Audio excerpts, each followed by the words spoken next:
y una vida realmente que modela e inspira y se multiplica. Es el tema que vamos a estar compartiendo y para eso les pido que abramos nuestras Biblias en Primera de Tesalonicenses, el capítulo 1, los versos 2 al 10. Primera de Tesalonicenses, el capítulo 1, versículos 2 al 10. Vamos a ver en primer lugar la importancia del discipulado que inspira y desafía. La importancia del discipulado. Alguien que está cercano a la vida de otra persona. Alguien que puede conocer no solamente la asistencia permanente a este lugar público, sino alguien que conoce sus lágrimas, alguien que conoce ahí sus debilidades, alguien que está al lado para poner el hombro, para darle la mano cuando necesita la ayuda, la atención, la consolación. Alguien que puede realmente entrar en esa comunión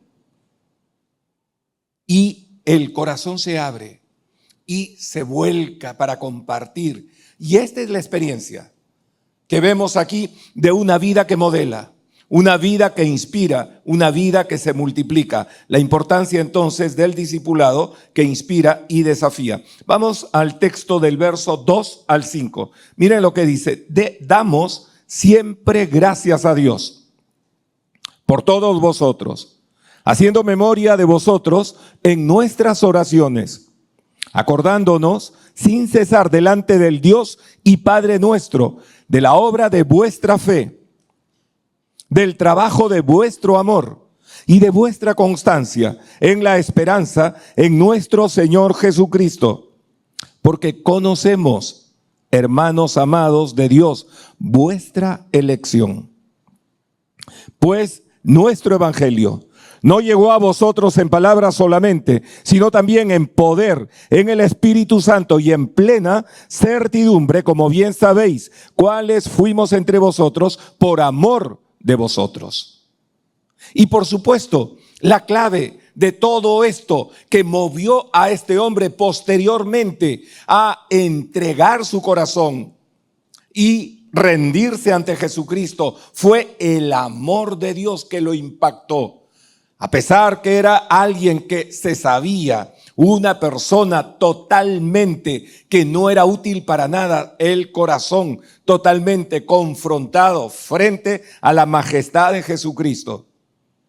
Pero el impacto del amor de Dios fue que movió totalmente todo su ser interior, su mente, su corazón fue impactado de tal manera que esta fue la regla del apóstol. Cada vez que fundaba una iglesia tesalónica, es una iglesia que se funda en su segundo viaje misionero. Y en ese trayecto, él allí establece esta iglesia, la iglesia de Tesalónica. Y miren lo que les dice en primer lugar: damos siempre gracias a Dios por todos vosotros. El discipulado empieza en el secreto con Dios. Allí, en el silencio, anónimamente.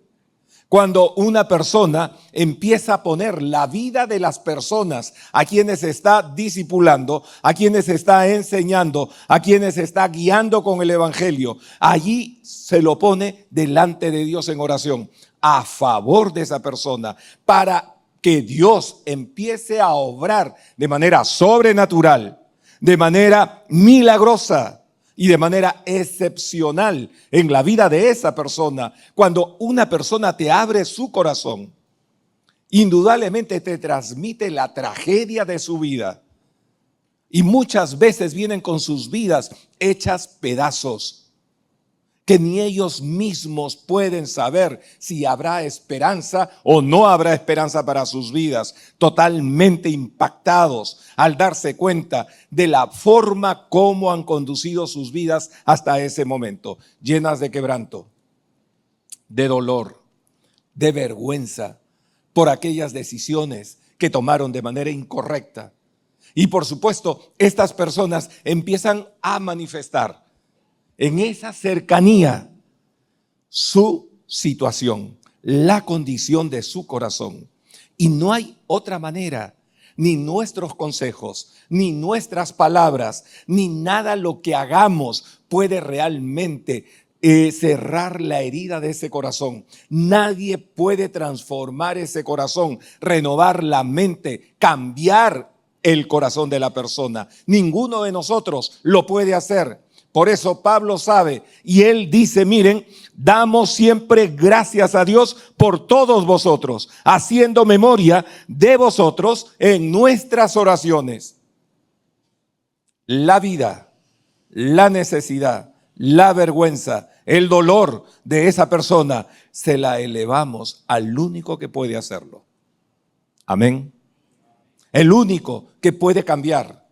El único que puede transformarlo. Y tú miras una vida sombría, tú miras una vida opaca, tú miras una vida totalmente destrozada. Y en el tiempo, como Dios, de una manera sobrenatural, empieza a transformar la mente, empieza a transformar el corazón, empieza a transformar la vida de esa persona.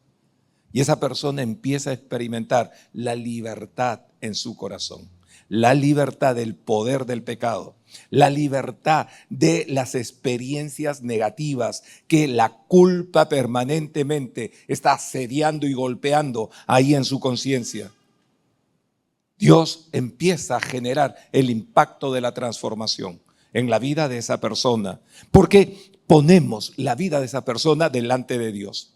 Nosotros no tenemos capacidad alguna, no somos competentes por nosotros mismos para poder ayudar a alguien. Si es que no lo hacemos poniendo la vida de esa persona delante de Dios. Esto lo vemos en primer lugar, pero miren lo que nos dice además, acordándonos sin cesar, la palabra sin cesar. Esta no era una cuestión de una situación circunstancial, que oraba casualmente. No, había una intención, había una perseverancia, había una constancia, una disciplina. Se sabía que de esta manera podíamos llegar y ver la vida de las personas, cómo Dios los va llevando de un cambio tan significativo desde dentro hacia afuera. Empieza con la mente, el corazón, las actitudes, las motivaciones, las mentiras y luego la conducta externa, la forma como te expresas, la forma como te relacionas, la forma como te vinculas, empieza a ser transformada desde dentro hacia afuera. Esto es el proceso, acordándonos sin cesar delante del Dios y Padre nuestro. Miren, tres cosas. Esto es lo que se conoce como las virtudes teologales, del cual también lo vemos en 1 Corintios, en el capítulo 13, exactamente, la fe, la esperanza y el amor. Pero un día cesarán tanto la fe como la esperanza, pero el amor queda para siempre, dice. Y esta es la motivación fundamental. Dice, acordándonos sin cesar delante del Dios y Padre. Miren, nuestro, de la obra de vuestra fe. Esta no es una fe intelectual. Esta no es una fe condicional. Esta no es una fe en realidad muchas veces que se acomoda a los intereses de la persona. Cuando hay tragedia, cuando hay dolor, como que se despierta la necesidad de buscar a Dios. Pero una vez que la vida se acomoda, se establece y se normaliza, otra vez volvemos a las costumbres anteriores. Abandonamos esa fe. Acá lo que nos dice es de la obra de vuestra fe. La obra, la fe, entonces realmente es algo que se evidencia, se muestra, no solamente se explica, se teoriza sobre la fe, sino alguien que muestra la fe viva.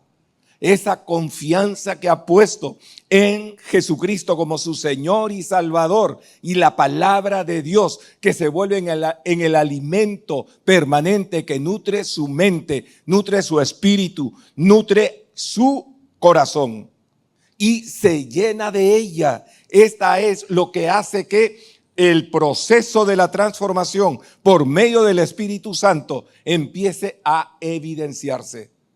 No solamente eres alguien que cree en Jesucristo, sino eres alguien que se sabe que pertenece a Jesucristo y Jesucristo ha tomado el control de su vida, es el Señor de su vida y lo expresa, lo evidencia, lo manifiesta en sus palabras, en sus actos, en sus relaciones, en sus negocios, en sus estudios, en su trabajo. Hay una evidencia tangible, observable, objetiva. Y es lo que Pablo está diciendo, la obra de vuestra fe, pero además dice el trabajo de vuestro amor. Y es interesante, el trabajo tiene que ver con el esfuerzo. El hombre que conoce a Cristo, su vida es transformada, sus motivaciones, sus actitudes, su mente, su corazón, pero somos pecadores. Seguimos siendo egoístas y tenemos que aprender a poner condiciones y límites a la vida y trabajar con la vida nuestra delante de Dios, esas áreas en el que todavía, por ejemplo, no puedes perdonar a alguien y te cuesta perdonar por el impacto que ha generado la decisión de esa persona y la herida la tienes ahí latente. Bueno, eso es lo que Dios nos dice, que si no amamos a nuestros enemigos, Dios tampoco realmente nos va a manifestar esa gracia y ese amor. Entonces hay que trabajar poniendo delante de Dios, batallando delante de Dios. Señor, esto es imposible para mí, no lo puedo verle de frente a esa persona. No puedo, Señor. Y Dios va de una manera sobrenatural, de una manera milagrosa, llenando tu corazón de amor. Y cuando tu corazón se llena de amor, empiezas a ver a esa persona que te hizo daño con compasión, por la condición en la que se encuentra esa persona. Cambia totalmente la perspectiva ahora de la vida frente a esa relación, frente a esa persona, el trabajo de vuestro amor. Pero además dice, miren allí, la constancia de la esperanza en nuestro Señor. La constancia es un acto realmente perseverante, continuo. No es algo puntual, es permanente. La constancia, hoy, mañana, pasado, en tiempos buenos, en tiempos malos, en tiempos de abundancia, en tiempos de sequía. La esperanza se mantiene inalterable en tu corazón. La esperanza en Cristo, como lo vamos a ir viendo. Entonces, allí está. Y esto es decisiones que tú y yo tenemos que tomar. Y Tesalonicenses va desarrollando estos tres temas. Estos son como los pivot. Cuando uno lee todo Tesalonicenses, se va dando cuenta que siempre Pablo está tratando de una u otra manera la fe, el amor, la esperanza, y lo va desarrollando a lo largo del primero y segunda de Tesalonicenses. Y además dice, porque conocemos. Esto es el principio del discipulado. Conozco a esa persona. Esa persona tiene un vínculo conmigo, una relación estrecha conmigo. Y sé quién es, sé qué piensa, sé cómo Dios está transformándolo, cómo Dios está cambiándolo. Y se va generando un vínculo, una relación. Normalmente en el discipulado las personas tenemos un acercamiento en el cual hay miradas un poco de dudas, de seguridad y de temor. La desconfianza probablemente de experiencias negativas en el pasado no nos genera el poder abrirnos tan fácilmente, el poder compartir tan fácilmente. Y esto nos lleva a mantener un celo, un temor, una inseguridad. Pero cuando el amor es la motivación en el discipulador que se acerca a la persona que va a discipular, va haciendo que todas esas barreras, todos esos temores, todas esas inseguridades como fortalezas caigan y el corazón se empieza a abrir. Y se genera la amistad, se genera el vínculo, se genera la relación. Y Pablo lo sabe, dice, porque conocemos, hermanos amados.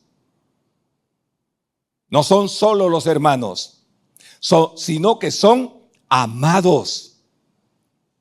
Hermanos amados de Dios, vuestra elección. Ustedes han evidenciado que son de Cristo. La vida que tienen establece claramente a la distancia que ustedes son hijos de Dios, son hijas de Dios. Por ese amor a la palabra, por ese amor a Jesucristo, por ese amor a la obra de Dios, por ese amor a que el evangelio de Jesucristo no solamente se quede en la vida de ellos, sino ellos entienden que son canales a través del cual el evangelio debe seguir avanzando a través de ellos para con aquellos que todavía no conocen a Cristo. Esto es lo que estamos viendo aquí. Conocemos, hermanos amados de Dios, vuestra elección, pues nuestro evangelio no llegó a vosotros en palabras solamente. No es un discurso más sin sentido y hueco, que no se siente ni se cree en lo que estoy diciendo y que políticamente tengo que expresarme porque eso espera la gente. Si no, él dice, miren, porque conocemos, hermanos amados de Dios, vuestra elección, pues nuestro evangelio no llegó a vosotros en palabras solamente, sino también en poder, en el Espíritu Santo y en plena certidumbre, como bien sabéis, cuáles fuimos entre vosotros por amor de vosotros. Esta es la motivación principal. ¿Cómo fuimos entre vosotros? Este es un discipulado que inspira. Este es un discipulado que desafía lo que la gente ve en ti. Tu vida de oración como discipulador. Tu amor realmente por Jesucristo y la palabra de Dios. Tu anhelo por compartir el evangelio. Tu celo por las cosas santas. Y todo esto empiezas a transmitirlo. Todo esto empieza la gente a beber de ti. Y la gente de esta manera aprende. Muchas veces la gente generalmente no aprende tanto por lo que oye, sino aprende por lo que ve. Aprende por lo que ve. ¿Qué está viendo la gente en ti como discipulador? Allí en el grupo pequeño, de cualquiera de los grupos. ¿Qué están viendo? ¿Qué están escuchando de tus labios? ¿Qué tipo de comentarios estás haciendo? ¿Cómo te expresas? ¿De tus labios sale crítica? ¿De tus labios sale chisme? ¿Realmente? ¿O de tus labios salen palabras que inspiran, que edifican, que bendicen? Esto es, cuando alguien está cercano a otra persona, se expone y se hace vulnerable también. Porque las otras personas ya no te ven como el ídolo, te ven humanamente, con tus debilidades, con tus carencias. pero con tu amor profundo y genuino por aquel que te ama, te salvó y te perdonó, y a quien tú has decidido amarlo, servirle y seguirle. Muchas veces manejamos un doble discurso: la persona del personaje. Una cosa es el personaje como guía, el personaje como pastor, el personaje como alguien que evangeliza. Otra cosa es la persona. Y muchas veces son dos formas diferentes de vivir: el personaje de la persona. Y lo que hace el Señor es justamente unifica. Eres el mismo aquí, en tu casa, en el trabajo, en los estudios. Y esta es la importancia del discipulado. Y Pablo dice: de esta manera los conozco a ustedes, porque ustedes también me conocen a mí. Así como yo he abierto mi corazón a ustedes, ustedes lo han abierto a mí. Y se ha generado una relación, se ha generado un vínculo. En primer lugar. En segundo lugar, una iglesia que aprende, impacta y se multiplica. No solamente la importancia del discipulado, que inspira, que desafía, sino una iglesia que impacta, que aprende, impacta y se multiplica. Miren los versos 6 al 8. Y nosotros y vosotros vinisteis a ser imitadores de nosotros y del Señor, recibiendo la palabra en medio de gran tribulación, con gozo del Espíritu Santo, de tal manera que habéis sido ejemplo a todos los de Macedonia y Acaya que han creído. Porque partiendo de vosotros ha sido divulgada la palabra del Señor, no solo en Macedonia y Acaya, sino que también en todo lugar vuestra fe en Dios se ha extendido, de modo que nosotros no tenemos necesidad de hablar nada. Lo dejaron sin trabajo, sin empleo al apóstol Pablo. Ya no hay posibilidades. Pablo dice: ¿qué hago en este lugar? Estoy sobrando. Todo lo que vieron de mí lo aprendieron. Y ahora ellos han empezado a multiplicarse. Y esto es tan hermoso realmente. El verso 6, nosotros, miren, vinisteis a ser imitadores de nosotros. Imitadores. Para eso hay que decidir ser ejemplo. En lo que hablas, en la forma como te relacionas, en la forma que te expresas fuera de estos ámbitos de la iglesia, en el trabajo. Ahí cuando juegas, cuando te diviertes, cuando sales con amigos a comer, ¿qué tipo de chistes estamos haciendo? ¿Qué tipo de comentarios estamos haciendo? ¿De quién estamos hablando? ¿De qué estamos hablando? Indudablemente, o generamos un efecto multiplicador negativo o generamos un efecto multiplicador positivo. Habrán dos consecuencias. Hay un dicho popular que dice: dime con quién andas y te diré quién eres. Dice el verso 6: y vosotros vinisteis a ser imitadores de nosotros y del Señor.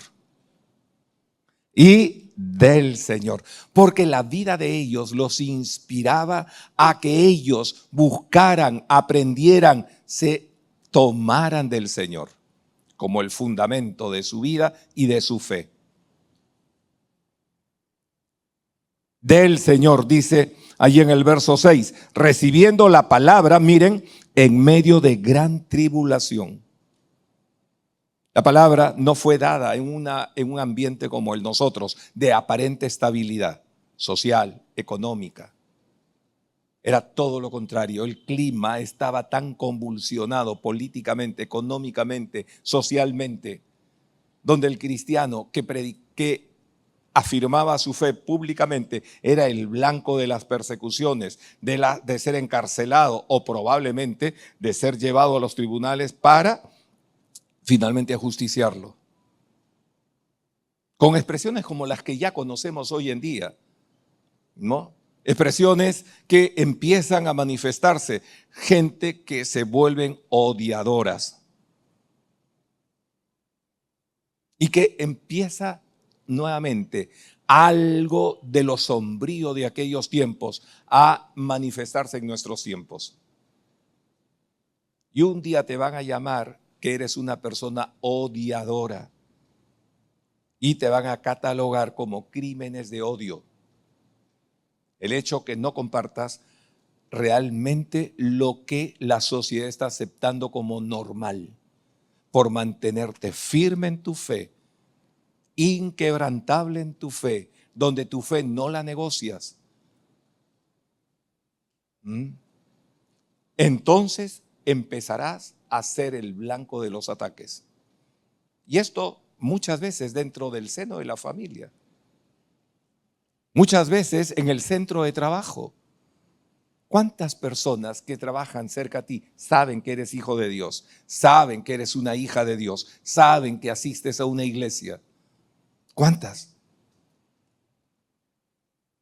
¿Realmente lo saben? A veces hay que manejarnos políticamente de manera correcta. ¿Y esto qué significa? Guardar silencio. Mimetizarnos con la sociedad. Y esto es lo peligroso, que vamos diluyendo el evangelio. Pero miren lo que dice aquí, todo lo contrario. Dice, con gozo del Espíritu Santo. Es el Espíritu Santo el que pone el gozo. Como los apóstoles cuando fueron azotados. Dice que después que salieron, habiendo sido azotados, salieron teniéndose por dignos de haber sufrido por causa del nombre de Cristo, gozosos. Y después de que Pablo y Silas fueron azotados ahí en la cárcel, dice que a la medianoche con gozo cantaban al Señor. Gozosos, pero por la obra del Espíritu Santo. Y esto lo vemos allí. Además, dice, porque partiendo de vosotros ha sido divulgada la palabra del Señor. ¿Cuándo ha sido la última vez que intencionalmente has orado, has visitado a un amigo para hablarle de Cristo? ¿Cuándo ha sido? ¿Hay en tu corazón ese sentir?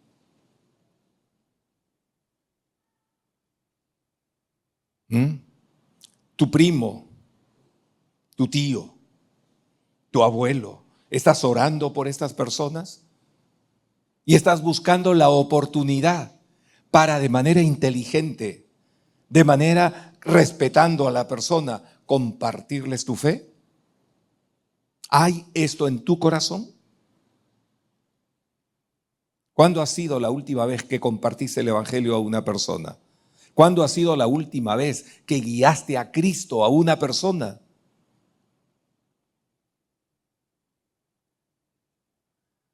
Es muy pesado para la vida querer cargar ahora el ser un discipulador realmente de esa persona, porque esa persona va a mirarte a ti, va a empezar a preguntarte a ti y vas a tener que manejarte de una manera correcta.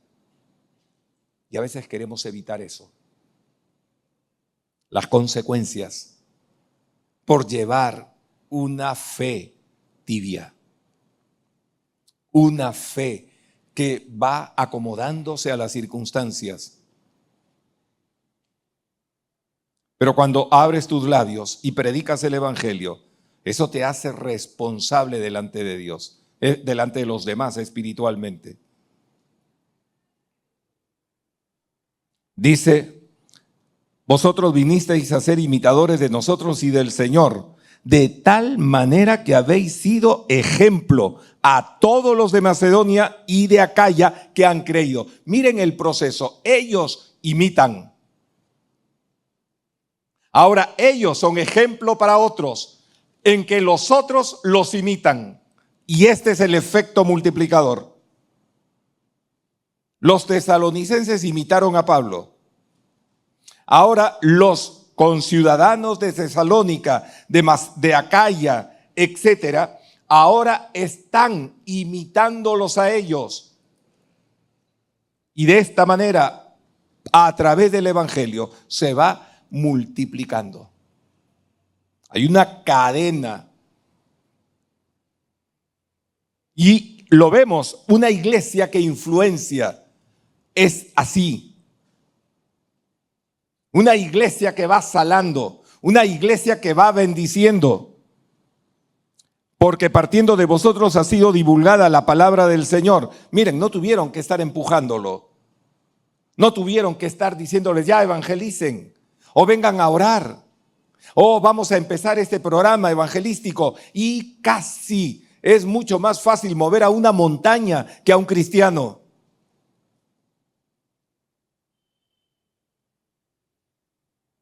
Partiendo de vosotros ha sido divulgada la palabra del Señor. Dicen, no solo en Macedonia y Acaya, sino que también en todo lugar vuestra fe en Dios se ha extendido, de modo que nosotros no tenemos necesidad de hablar nada. Qué hermosa sería una iglesia que empiece a poner en su corazón delante de Dios en oración: hoy voy a orar por esta persona. Hoy voy a buscar la oportunidad para compartirle el evangelio a esta persona. ¿Cuántos hay a tu alrededor que no conocen a Cristo? ¿Cuántos hay cercanos a ti que se están allí perdiendo? Viven con la culpa, la vergüenza, el temor, la derrota y el pecado. ¿Hay compasión en tu corazón por ellos? ¿Hay dolor por ellos? ¿Empiezas a orar para que ellos conozcan esta gracia de Dios que también tú la conociste? En segundo lugar, una iglesia que aprende, impacta y se multiplica. Y en tercer lugar, una esperanza que testifica y purifica nuestro corazón. Miren lo que dice para ir terminando los versos 9 y 10. Porque ellos mismos cuentan de nosotros la manera en que nos recibisteis y cómo os convertisteis de los ídolos a Dios para servir al Dios vivo y verdadero y esperar de los cielos a su Hijo, al cual resucitó de los muertos, a Jesús, quien nos libra de la ira venidera. Y vemos realmente dónde estaba la esperanza de ellos. Ellos vivían cada día conscientes: este puede ser mi último día en la tierra. El Señor viene. Y la iglesia de aquellos tiempos, cuando se relacionaba y se vinculaba, decía: Maranata, el Señor viene.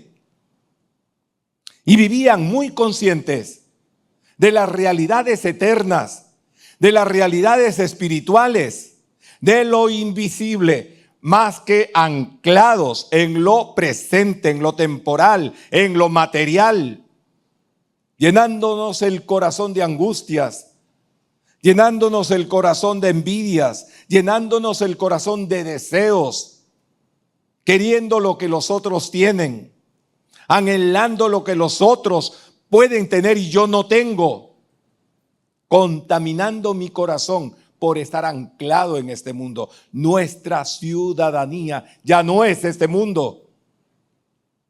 Somos del reino de Cristo.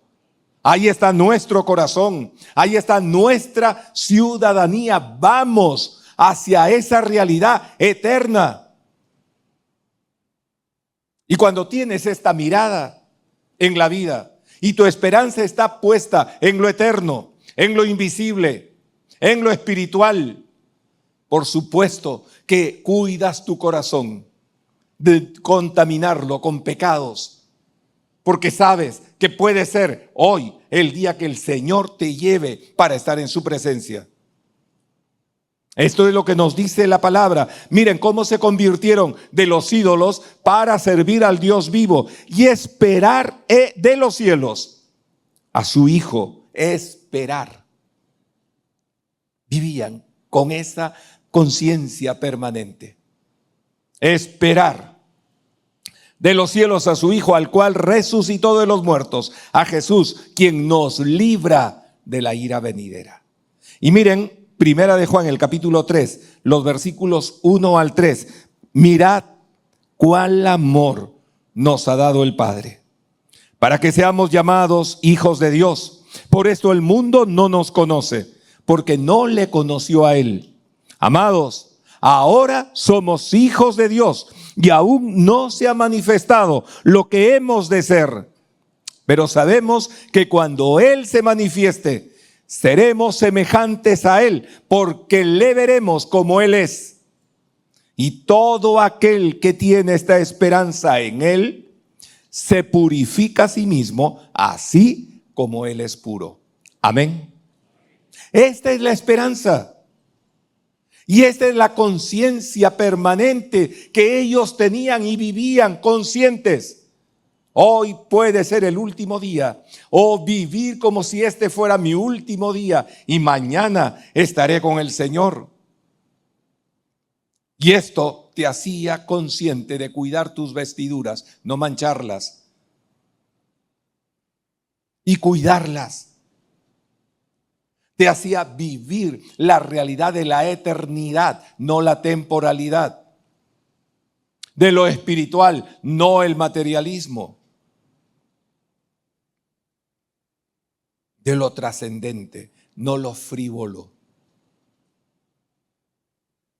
Esto era lo que había impactado a esta iglesia en Tesalónica. Y de esta manera la iglesia de Tesalónica no tenía otra razón o propósito en su corazón, sabiendo de quién era, a quién les pertenecían sus vidas y a dónde partían cuando sus ojos se cerraban en este mundo. Y por eso estaban dispuestos aún por el nombre de Cristo a morir.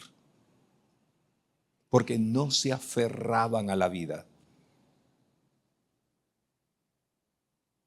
Porque sabían. Y Pablo lo expresó tantas veces diciendo, para mí el morir es ganancia. Es ganancia. Parece que las funerarias han acuñado esta frase. ¿No? En verdad que el Señor nos bendiga. Que el Señor consuele nuestros corazones y nos desafía a vivir esta vida. Esta es una iglesia que impacta, esta es una iglesia que influencia. Empieza con tu vida y con tu decisión que tomes delante de Dios. Vamos a orar. Amado Padre, te damos gracias, Señor. Gracias, Dios de los cielos, por tu palabra, mi Dios.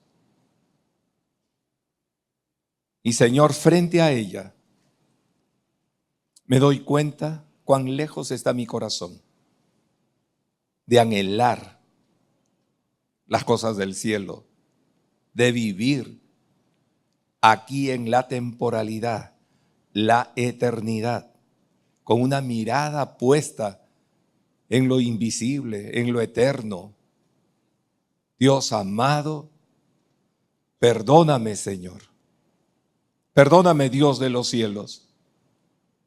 Yo te ruego, Señor, que tomes mi vida, Señor, la cambies.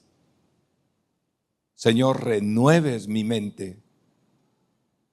Señor de los cielos, permíteme servirte con todo mi corazón. Servirte con integridad, servirte de verdad, sin la necesidad, Señor, que me estén empujando, condicionando, sabiendo quién es mi Señor y qué ha hecho en mi vida. Que este tesoro que he recibido no se quede conmigo.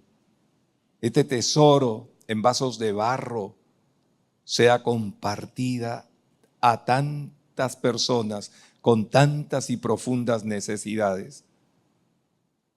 Pongo toda mi vida, Señor, delante de ti, me consagro para servirte y ser en Miraflores una iglesia que impacta, una iglesia que influencia, empezando por casa, la comunidad, el centro de trabajo. Bendito Dios, te ruego, Señor, uses mi vida. Y ahí mientras estamos orando, si tú has orado conmigo de esta manera y crees que el Señor te ha hablado, ponte de pie, como un compromiso delante de Dios, y vamos a orar por ti. ¿Hay alguien? Que el Señor la bendiga. ¿Alguien más?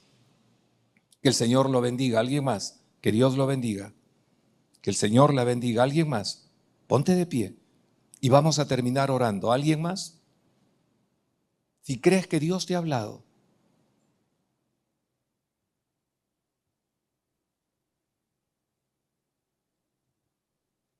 vamos a orar. Padre, bendito Dios, gracias, Señor. Tú conoces nuestras vidas y tú amas a esta tu iglesia, Señor. Bendícela, mi Dios. Bendice la vida de mis hermanos. Padre, a cada uno, mi Dios, úsalos para la gloria de tu nombre, Dios de los cielos, y multiplícate a través de ellos en vidas, Señor, que transmitan a Jesucristo el amor y la gracia, la esperanza y la fe en otras vidas, mi Dios. Por favor, Padre, te lo ruego, Señor. Bendito Dios, oramos en el nombre de nuestro Señor Jesucristo. Amén.